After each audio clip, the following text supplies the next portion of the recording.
Again, I'm really excited with the lineup of speakers. As you can tell, it's very interesting topics, and there's lots of different viewpoints on this. And let me go ahead and introduce Gary. Gary Sullivan, and I'm sure many people in the room know him, is the JVET co-chair, and he has been co-chairs for lots of the other codecs out there. And he will be speaking about VVC, the next generation video standard of the Joint Video Experts team. Thank you.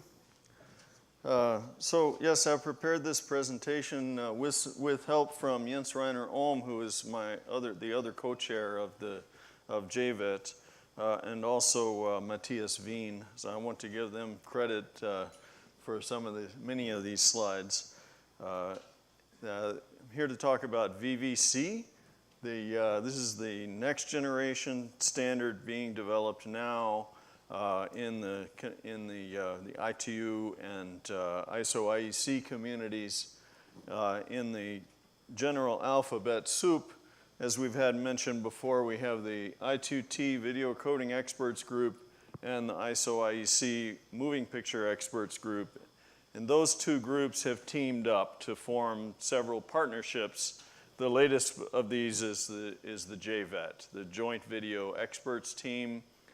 And JVET has existed since October 2015, initially with an exploration kind of groundwork sort of development effort. And since April, has been actually now saying, okay, we're doing a formal project to develop a new standard, and now we're calling the draft new standard VVC, Versatile Video Coding.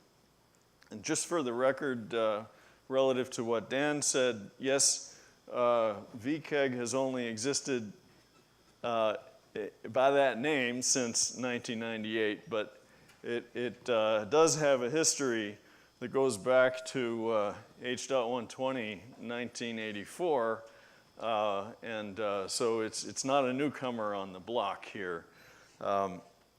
These two are the primary sort of historical standards groups that have been developing digital video coding standards through history, and the cases where they have teamed up being what's known as MPEG-2, AVC, and HEVC have been sort of the big items historically in video coding, and we're hoping that VVC will be the next big item in video coding. As a bit of a reminder, again, rough video today is roughly 75% of all network traffic and growing. People always will want higher resolution, higher frame rate.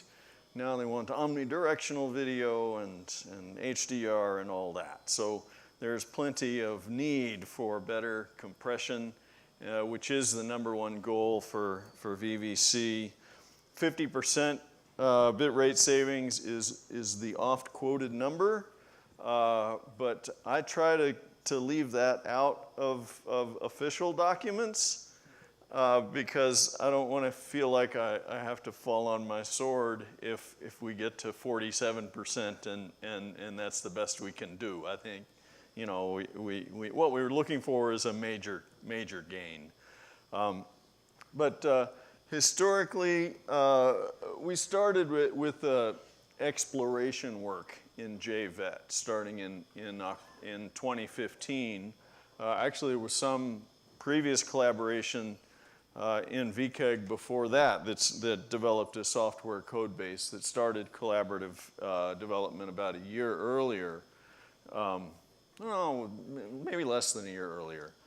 And the JEM was discussed in, it was our exploratory model that was, and it's been mentioned in some of the previous presentations.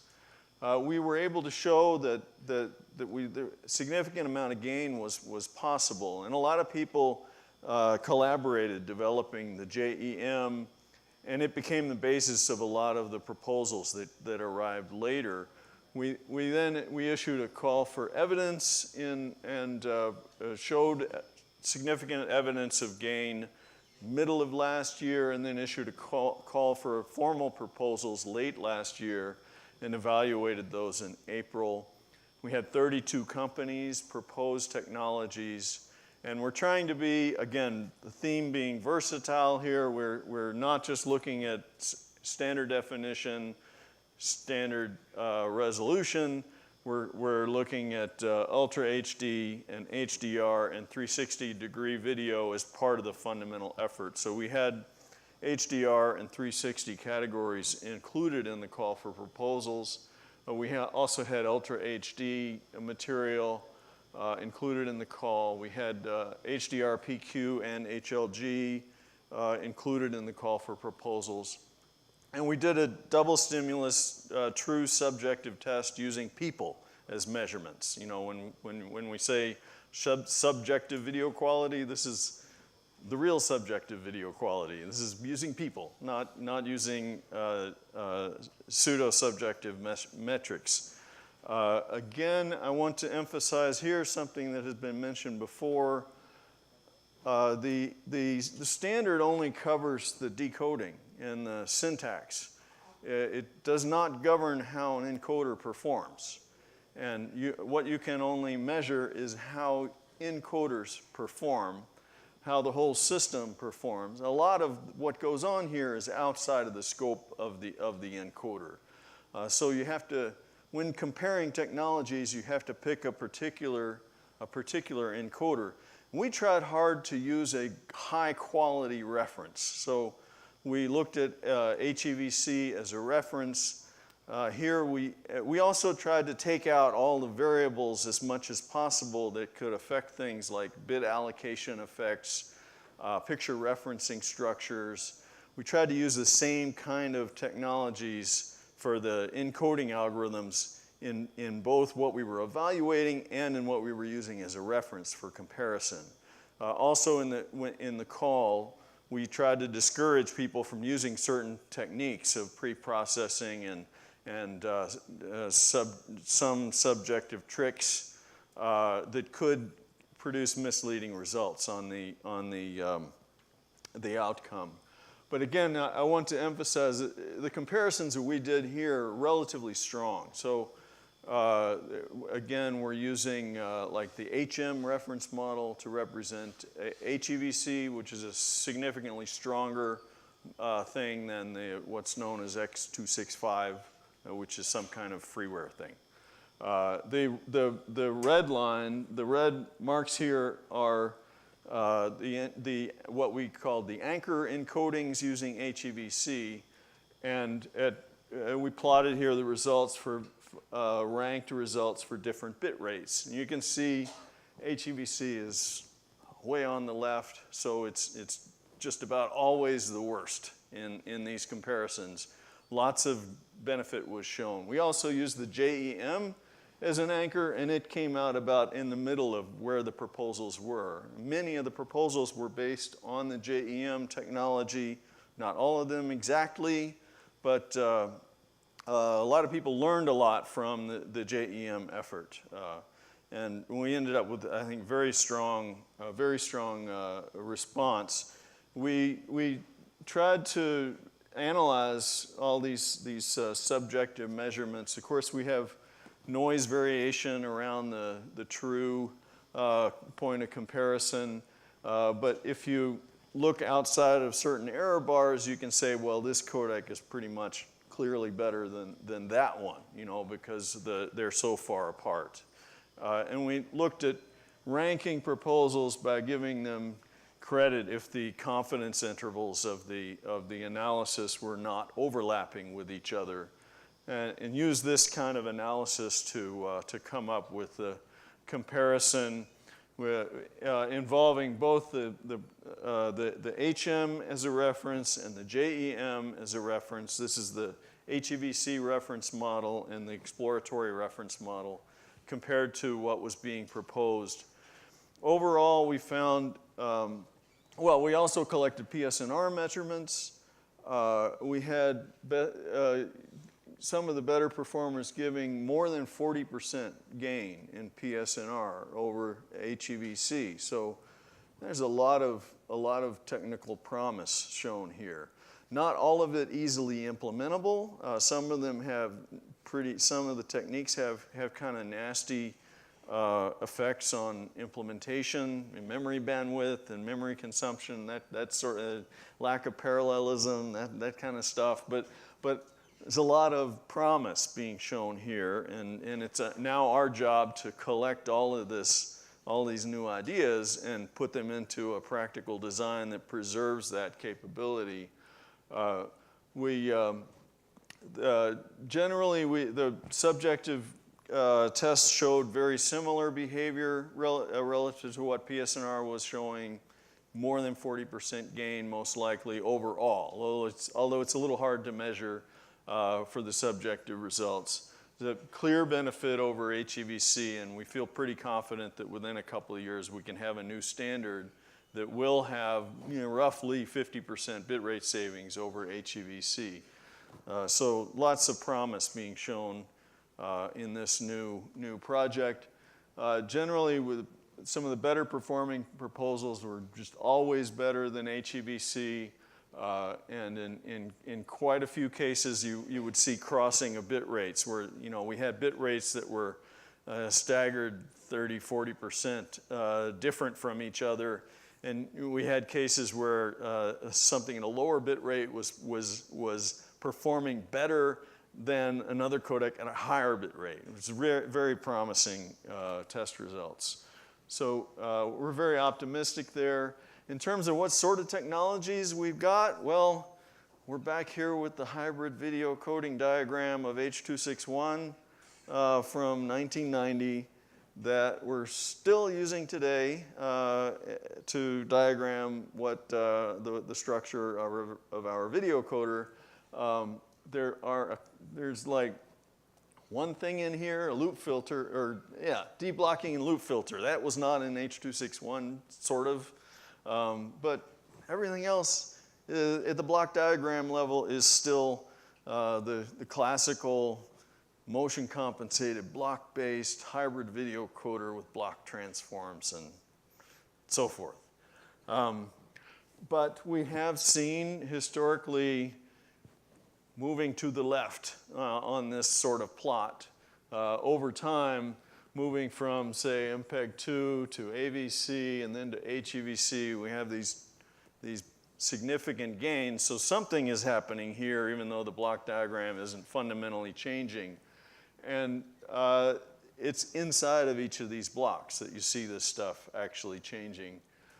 We've had quite a few improvements of motion compensation, how good the filtering is, how flexible things are, how many options there are, motion vector representation, merging of regions, and so forth.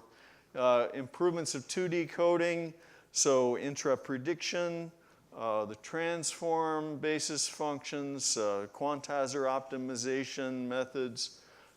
We've had a lot of work on loop filtering, deblocking, sample adaptive offset filtering, Wiener filters, and so on. There's lots of work going on in filtering.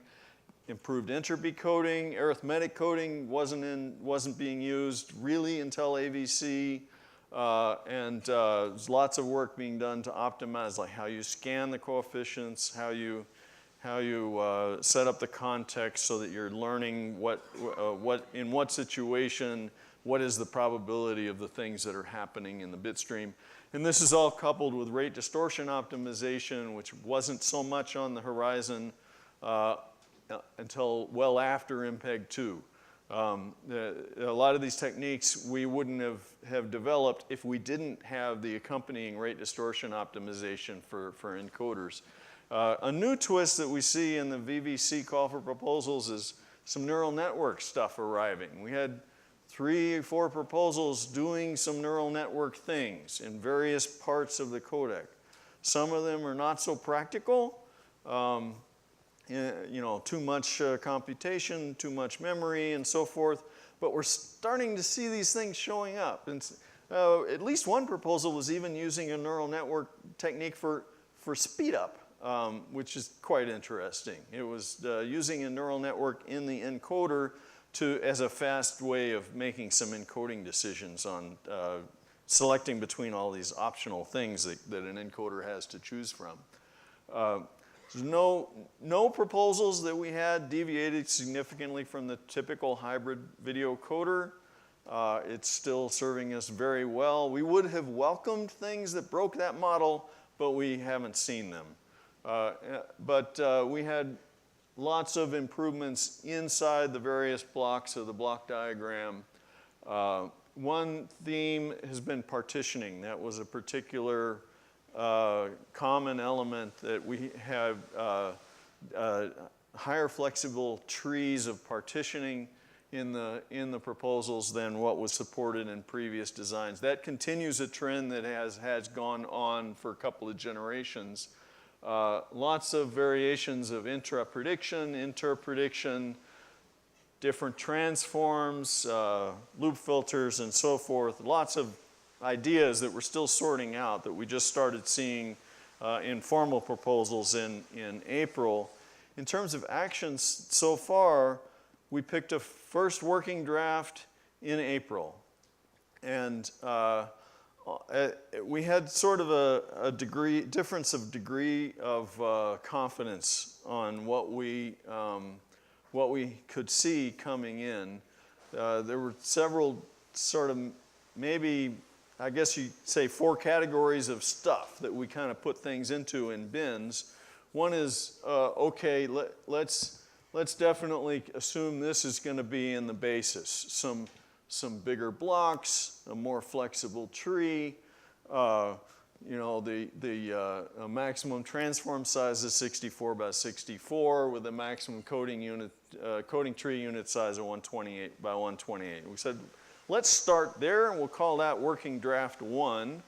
And then we have some elements that we want to say, well, we're not just going to take HEVC and inherit the whole thing and assume that all of that is in the design. So let's look everywhere we can within the older technology as well, remove anything that looks unnecessary, and then we'll move forward from there as a starting basis. So there were a number of things that seemed like they were relatively minor or possibly unnecessary or would need further work in HEVC that we did not include in the basis of VVC. We're trying to have a clean slate approach as much as possible.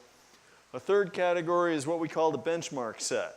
We had a set of features that says, well, we have a number of things we think probably we will end up with something like those, but we're not sure which variation to pick.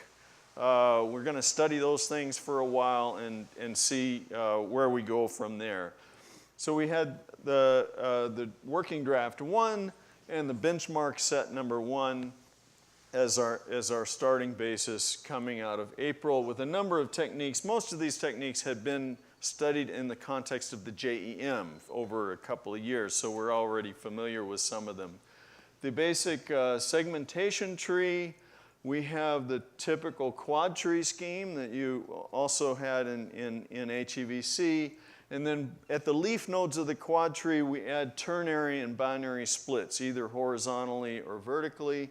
So you can have like a 3-way partition horizontally or vertically, or a 2-way partition horizontally and vertically. There was a little bit of this in HEVC. There was something called asymmetric partitions there as well. But here we're adopting a special new tree approach. And that by itself, along with the larger block sizes and so forth, gave us some gain over HEVC. In terms of overall gain, where we started on the project, we have the VTM, the first working draft, the VVC test model number 1, and the benchmark set number 1. Overall average for random access encoding, we had about 8% gain over HEVC in the first draft for the VTM, and then 23% for the benchmark set. Overall, the gain is larger for higher resolutions than it is for lower resolutions. It also seems to be higher subjectively than it appears to be objectively. Our subjective results come out a little more optimistic than our objective measures do. And that was true also for the last couple of generations as well. We had decoder time actually reduce relative to HEVC for the VTM1, but don't worry, we're working on that. It's going up over time. But the encoder is becoming more complex, especially if you look at the benchmark set. We just had a meeting this month where we established the second working draft. We don't have firm numbers yet for what we did, but we were pretty aggressive at this last meeting just a couple of weeks ago.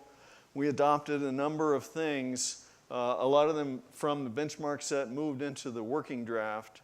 So here's some rough estimates. About a month we will have firm numbers, but right now we don't. Here's some rough estimates.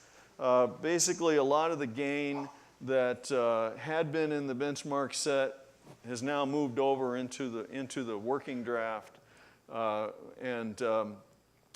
we're well on our way to having a real standard. We plan to have it finished in around 2020, late 2020. The encode and decode times have gone up a bit, which is sort of inevitable, but I think also acceptable. Generally, HEVC is practical, especially for decoders, is not a problem. We do expect a bit of increase in the encoder complexity. We also moved a few more things into our new benchmark set. We have a number of techniques that are being investigated. Again, though, I want to go back to this thing that we have to be very careful. We're comparing basically encoders relative to each other, and you have to be careful as what you use as a reference whenever making those kind of comparisons. The latest status that we have, these are decisions we just made at the last meeting. We adopted quite a few things. We have partitioning refinements, separate trees for chroma and luma in intra-slices. Something for intra-prediction called position-dependent prediction combinations, which is quite interesting. I think AVC had 10 prediction modes. HEVC had 35. We've got 87 now. So lots of, and that's not counting the position-dependent ones. We're also doing cross-component prediction. There was a mention of that earlier in the day. We're doing, I think, not only between luma and chroma, but also between the chroma planes as well. I'm not too sure which variation of that we picked, but the number of angles that we're supporting on the intra-prediction is growing larger. We have affine motion model built in. Although the affine model is used to control 4x4 blocks, so it's not entirely flexible. It's still block-based at the primitive level. Adaptive motion vector resolutions, new merging capabilities, and so forth.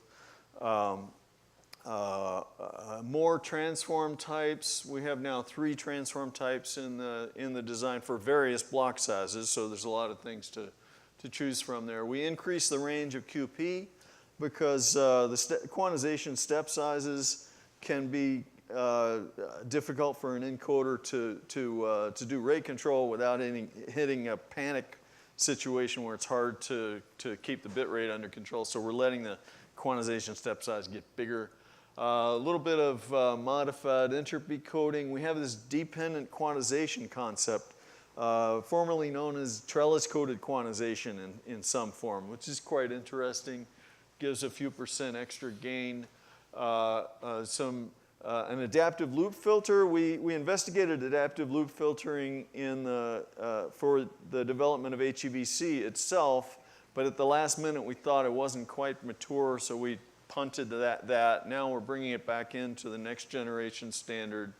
And then we have a few new things that are being adopted into the benchmark set, including some things where the decoder is sort of doing motion estimation in the decoding process, which is quite new and interesting. And current picture referencing, that's a pretty cool scheme, very effective on screen content, on rendered content, and text overlays and that sort of thing.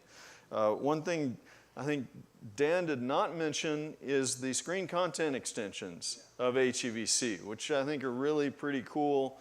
If you have content that's not coming from a camera, they're very effective. So current picture referencing comes from that. In terms of transforms, we have what we call adaptive multiple transforms, larger block sizes, new different types of transforms. Actually, this is a description of things that were investigated in the days of the JEM.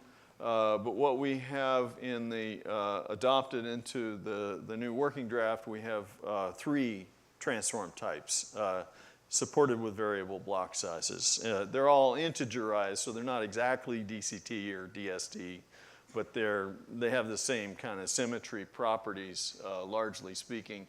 Have this cross-component linear model prediction that lets you predict chroma from luma, and I believe also predicting chroma from the other chroma. So you can predict the CR component from the CB component. And there's a regression model used with neighboring samples for forming these predictors. For the number of angular prediction modes, we're letting that become very, very flexible. The number of angular prediction modes, as I said, has gone up to 85 angular plus 2 others, so 87 total, not counting the position-dependent things. We are also supporting an extended range of angles because we now have some more rectangular rather than square blocks, so we're supporting more extreme angles when we have the rectangular block shapes. We have this affine motion model that applies to 4x4 blocks for merging and interprediction. Gives you a nice way of modeling sort of perspective motion and other sorts of warping. I think lens effects was mentioned earlier today. The wide angular modes give us 85 going backwards instead of forward. Yeah, okay, so the adaptive loop filter is basically a Wiener filter. Right now we're looking at, I think, a 7x7 shape in the luma and 5x5 in the chroma. And we're working on how do you do the classification for when to apply this.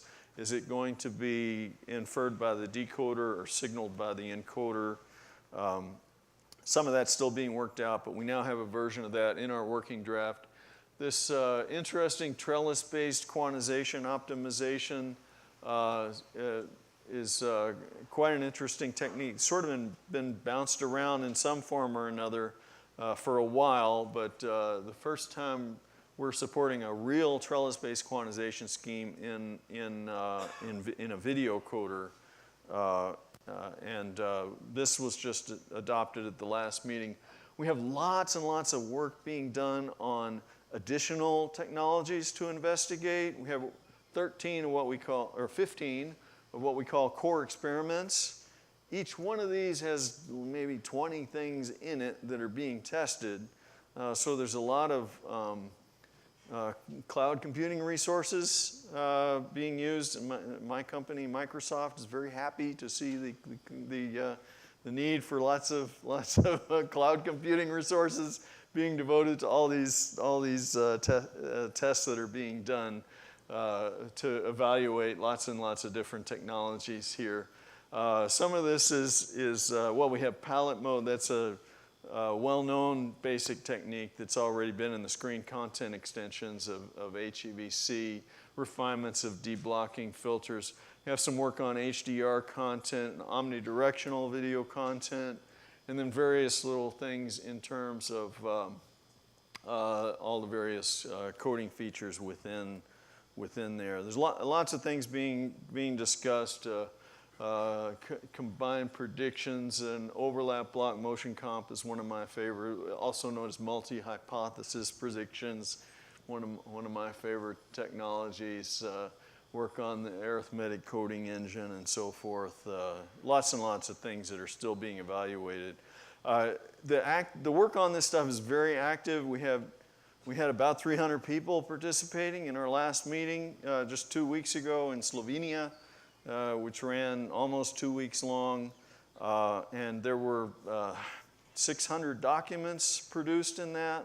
All the documents are public, so anybody who wants to study this stuff, they can see all of the proposals that are being submitted and evaluated, and whatever can be learned from those proposals. I think it's a very, very good opportunity for academic study as well as sort of industry standardization work.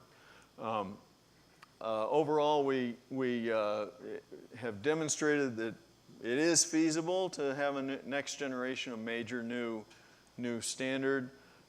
We have this formal process of core experiments, and we'll be having roughly quarterly meetings between now and the end of 2020 when we're scheduled to have the new standard finished. So overall, there's publicly available reference software, publicly available documentation, and so forth. It's also not too difficult to become qualified to participate in these standardization activities. Overall, from a technical perspective, the VVC project looks very feasible. There will be some encoder and decoder complexity increase needed, but there's certainly another big step in coding gain that has been demonstrated and should be feasible to implement within a couple of years, or a few years. Thank you. All right. Thank you, Gary. I think we have time for a couple of questions. I'll let Ali handle the mic this time. Just to note, there is lunch in the back. I think they're ready. And we will resume at 12:50, but let's go ahead with the questions.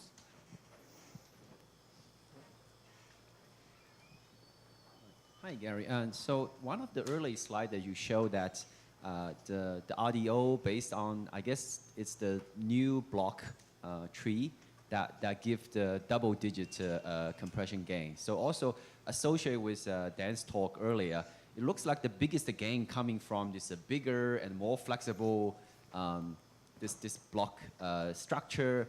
I mean, this give us double-digit gain compared with other give us single-digit gain. Is that true? Second is, if that is true, maybe do you predict in future we will be having triangle or oval size of? Yeah, we are looking at like the wedge kind of shapes and overlapping schemes as well. I don't know if I would call this double digit. Obviously it depends on the resolution where the gain is coming from. Some of this is not just like bigger blocks, but a more flexible partitioning scheme. I think it was you that commented earlier that in HEVC relative to AVC, it's not all about bigger blocks, and I agree with that. There's a lot of gain even on lower resolutions, and you would not see a lot of gain on lower resolutions if big blocks was the whole story.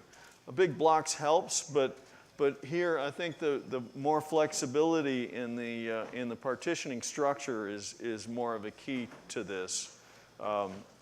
But we are doing big blocks as well. We've gone up in the maximum CTU size has gone up by a factor of 4. Maximum transform size has gone up by a factor of 4. But the greater flexibility of the partitioning structure is fairly important. I think here I think we by cutting out some features that were in VVC, we lost a couple at 1 or 2% there. So if you add 1 or 2%, then maybe that's a 10% feature, the partitioning structure.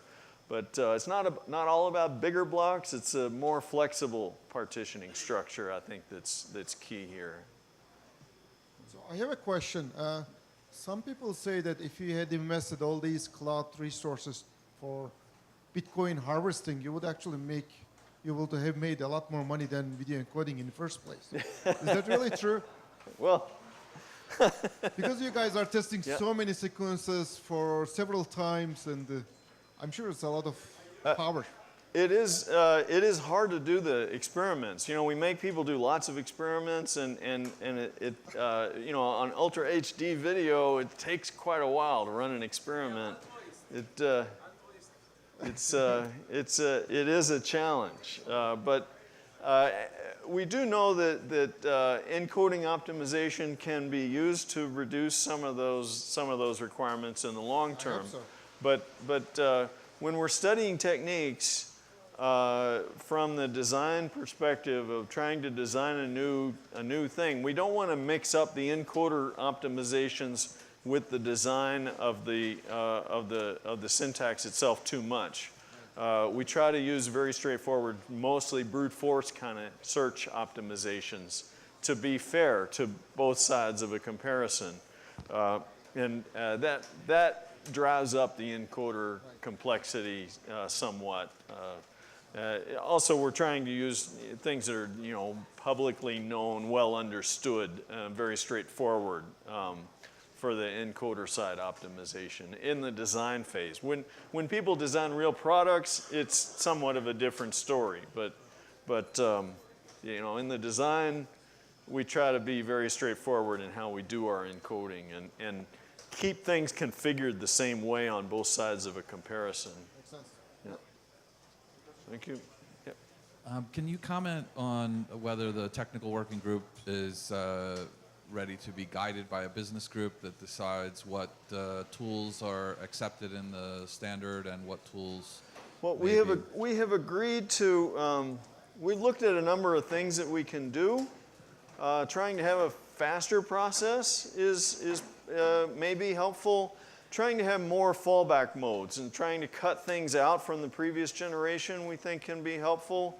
We've had an agreement in principle to have more sort of things that can be switched off in the new standard, which may be helpful to some extent in making the design flexible and not making you use parts of it that you might not want to use. In principle, we've accepted the idea of external profiling of the standard so that there could be a profile specified in some other organization.